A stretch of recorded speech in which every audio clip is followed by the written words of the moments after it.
നമസ്കാരം. ചെറിയൊരു വീഡിയോ ആണ് കേട്ടോ. ഇപ്പോൾ നമ്മളുടെ ഫേസ്ബുക്കിലൊക്കെ അപ്ലോഡ് ചെയ്യുന്ന ഫോട്ടോസ് ഒക്കെ കാണുമ്പോൾ സ്വാഭാവികമായും നമ്മളുടെ ഫ്രണ്ട് ലിസ്റ്റിലുള്ളവർക്കാണെങ്കിലും അതല്ലെന്നുണ്ടെങ്കിൽ ഫോളോവേഴ്സിനാണെങ്കിലും ഒരു സംശയം, അതല്ലെന്നുണ്ടെങ്കിൽ അവരിലൊരു ചോദ്യം ഉണ്ടാകാം. ഈ ഫോട്ടോസൊക്കെ ഏതിലാണ് എഡിറ്റ് ചെയ്യുന്നത്, അതല്ലെന്നുണ്ടെങ്കിൽ ഏത് ടൂളാണ് യൂസ് ചെയ്യുന്നത് എന്നൊക്കെയുള്ള ചില ചോദ്യങ്ങളുണ്ടാകാം. അപ്പോൾ നമ്മൾ അതിനൊരു ആൻസർ ചെയ്യുകയാണെങ്കിൽ ഒട്ടുമിക്ക ഫോട്ടോകളിലും അങ്ങനെ ഒരു ഡീപ്പായിട്ടുള്ള എഡിറ്റിങ്ങിൻ്റെ ആവശ്യം നമുക്ക് വരുന്നില്ല.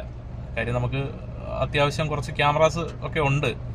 എങ്കിൽ തന്നെയും ഞാൻ ഒരിക്കൽ സൂചിപ്പിച്ചിരുന്നത് പോലെ ഇതെല്ലാം എടുത്ത് സെറ്റ് ചെയ്ത് വരുമ്പോഴത്തേക്ക് നമ്മൾ എന്തിനെയാണോ ഫോക്കസ് ചെയ്യാൻ ഉദ്ദേശിക്കുന്നത് അത് വാനിഷ് ആവും.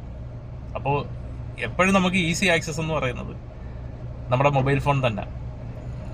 നമുക്ക് പെട്ടെന്ന് എന്തെങ്കിലും ഒരു കാഴ്ച ശ്രദ്ധയിൽപ്പെട്ട് കഴിഞ്ഞാൽ മൊബൈൽ ഫോൺ പോക്കറ്റിൽ നിന്ന് എടുക്കുക, നേരെ ക്യാമറ ഓണാക്കുക, ക്ലിക്ക് ചെയ്യുക. അത് തന്നെ സംഭവിച്ചുകൊണ്ടിരിക്കുന്നത്. ബാക്കി എല്ലാ എക്യുപ്മെന്റ്സും ഒന്നെങ്കിൽ ബാഗിനകത്തിരിക്കും അല്ലെങ്കിൽ കാറിനകത്തിരിക്കും. അപ്പോൾ എടുക്കുന്ന ഫോട്ടോസൊക്കെ കഴിവതും ഒന്ന് ഷാർപ്പാകാൻ വേണ്ടിയിട്ട് ശ്രമിക്കാറുണ്ട്.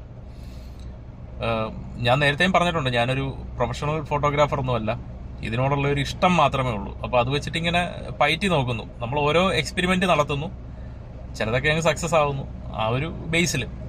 അപ്പോൾ ചില കണ്ടീഷൻസിൽ നമുക്ക് ചില ഫോട്ടോസ് നമ്മൾ ഉദ്ദേശിക്കുന്ന രീതിയിൽ ആ ഒരു ഔട്ട്പുട്ട് കിട്ടണം എന്നില്ല. അങ്ങനെ വരുന്ന സാഹചര്യത്തിൽ അതിനെ എഡിറ്റ് ചെയ്യാറുണ്ട്.